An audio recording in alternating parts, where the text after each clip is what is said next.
Hey guys, and today I'm going to be reacting to Story Booth. So, yeah, this is basically called cheating on a famous, plagiarism for copying a famous poem. So, yeah. So, let's get on with the video.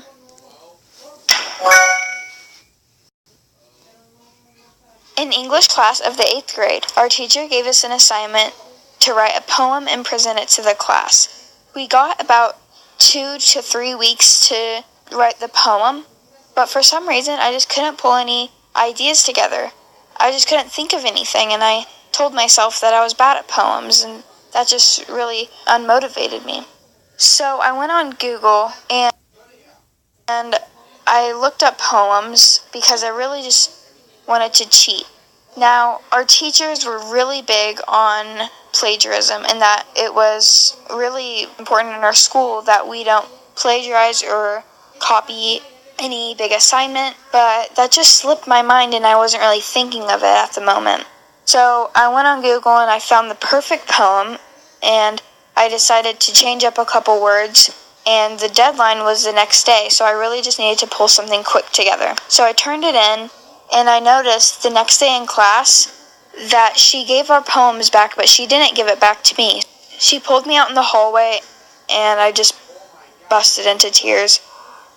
I was so embarrassed and so ashamed of myself for plagiarizing something, because I never would have done it, and I'm a good student, but I just didn't know what to do, so I decided to plagiarize, which wasn't a good idea. I had to get referral because it was mandatory, but she understood me, and she said, I know you're a good student and I know you wouldn't normally do this, so you can turn in another poem.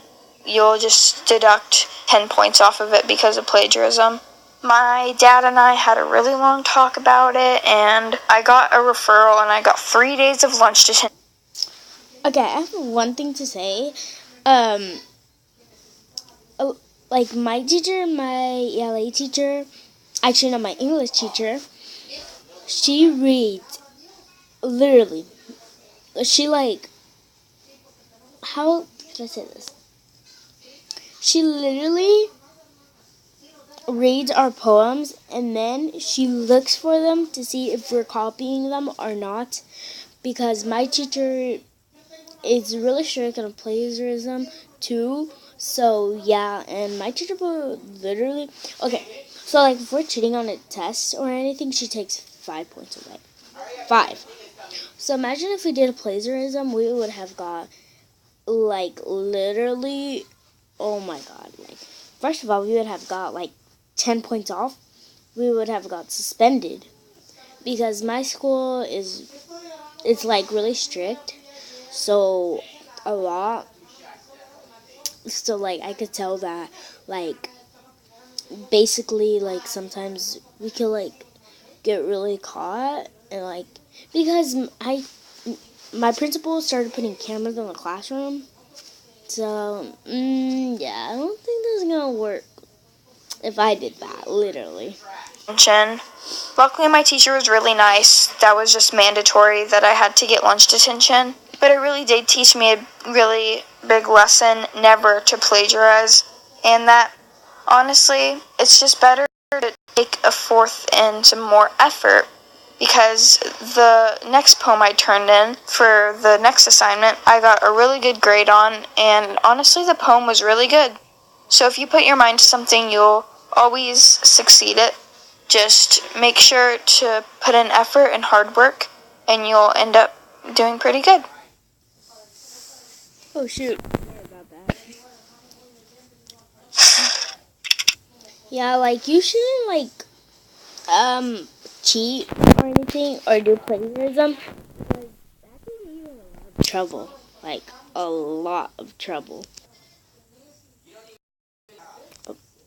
So the next one is Mr. Journal of My Life. So yeah, so let's get on with the video. Hi, I'm Clara. A couple of weeks ago I made a mistake that almost ruined my life. Here's the story. I'm a ballet dancer. My parents were pretty far from all kinds of art, but my grandma loves theatre and ballet. So when I was about 6, I found a book about classical ballet on her bookshelf. And as I was turning the pages, looking at the pictures of ballerinas, I was falling in love. They looked so graceful and weightless and gorgeous. After that, my grandma showed me videos from Swan Lake, and that was the point of no return. My parents tried to ignore me as I started talking about ballet nonsense. I used to be in ballet, but it started getting really annoying because all of the stretches and stuff, so I quit and like I stopped going, and then they kept on they called my grandma and they were like, "Is she gonna come again?" My grandma was like, "No." Stop, but they didn't have a chance. After about a month, I had an audition with a ballet teacher, and she told me that I had no future, that I was too heavy. That apparently was not true, but I cried through the whole next day, and my parents took me to a bigger ballet school that's, super hard to get into. The teacher took one look at me, and they said I was born to become a ballerina. But a couple of years, since they only accepted girls who were 8 or older. And my parents were really happy about that, because they were sure that I'd forget about ballet in a couple of months. But they had no idea. Every week I got more and more obsessed with ballet. Millions of fouettes were practiced in front of the mirror in our living room. So of course, I spent my 8th birthday applying to ballet school, and they said yes. And that's when it all began. Classes almost every day, teachers with perfect posture, and so much to learn. So I'm 15 now, and my last 7 years have been all about ballet. At the age of 12, I started to live at the school dorm Monday through Friday, since the school is about an hour and a half driving distance from our town. Okay, I guess I've gotten a little deeper into details than I should have.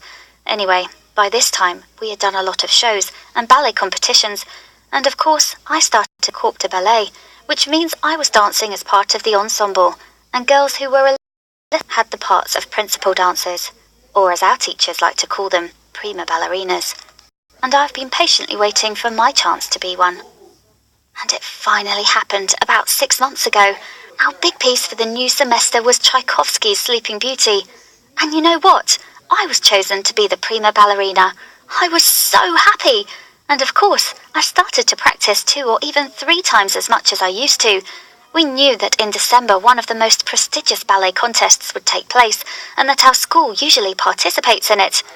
A few weeks later, our teacher announced that we were taking part in the contest with our Sleeping Beauty piece, which meant, yep, you're right, that I was going to be the principal dancer. I mean, all at the same time, it was just a dream come true. I couldn't even stop to think what kind of opportunities this would create for me. So every year, all of the girls that take part in the performance and some of the teachers travel to the city by train where the contest is happening. And I mean, I'm totally fine with that. I love trains. So my mum and I started packing my stuff a week before the departure, being careful to not forget anything, and also to be ready for anything that might happen. So basically, I took so much stuff with me, if my leg fell off 5 minutes before the show, I'd have it figured out. Our train was departing at 9 a.m, and the night before the trip, I couldn't fall asleep. I was reading the possible scenarios over and over again in my head, and I was so excited and scared at the same time that I didn't really close my eyes until 5 a.m, which meant I only slept for about an hour, and that sleep was not peaceful at all. Then I woke up feeling really weird.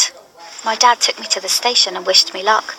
We all gathered in the station hall, and we had like an hour till our train was going to leave. So some of the girls went to buy snacks, some were chatting, and I didn't really want to talk to anyone since I felt terrible thanks to my sleepless night. Oh my God. I just wanted to concentrate and listen to the music I was supposed to dance to that evening. I think this was like the millionth time I was listening to it. I moved away from everyone else a little so I wouldn't be disturbed, sat down in an armchair, put on the music and fell asleep. Why do they even go and make those chairs so comfortable? When I opened my eyes, I realised everyone was gone. I looked at the station clock. It was 10:30. I had missed the train. I still had no idea how they managed to lose me in the station. I mean, the teachers have a lot of girls to handle, but I thought my friends would at least wonder where I was. The important thing here was that it was my own personal disaster, since the show would still take place without me. 2 other girls knew the part perfectly well and could replace me in case I got sick, for example, and they were eager to. I started to think they might have had something to do with me being left at the train station, but I tried to get rid of those thoughts. So anyway, the first thing I said to myself was, panic. I got up and went to check the train schedule. I found out that the next train was departing late in the afternoon, which meant I would not make it for the show. I literally did not know what to do. I did panic. I called my dad and started crying. I thought it was over. You know, my dad might not know a lot about ballet, but he has always known it matters to me, and he's the best one to help me find a way out of anything.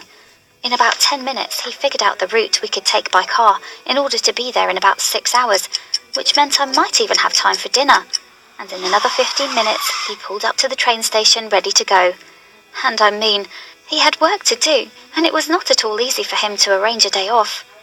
Long story short, we made it, right on time. I was so nervous I couldn't eat all day, so I ran into the hall 30 minutes before the beginning of the performance. Another girl was already getting dressed for the principal part, and she was not happy to see me. But in the end, it all went really well. All that stress didn't even spoil my performance. I mean, I think it even boosted it. Tell your stories about how you were awfully late for something important in the comments. Do you have a story you want to share? I remember one time I was late to, on one of my tests, and my teacher didn't let me do it, and I got an F on it for no reason. Oh, look at my thing. Here. Look at it. Oh. Yeah. Says, I love Jesus. I really like it.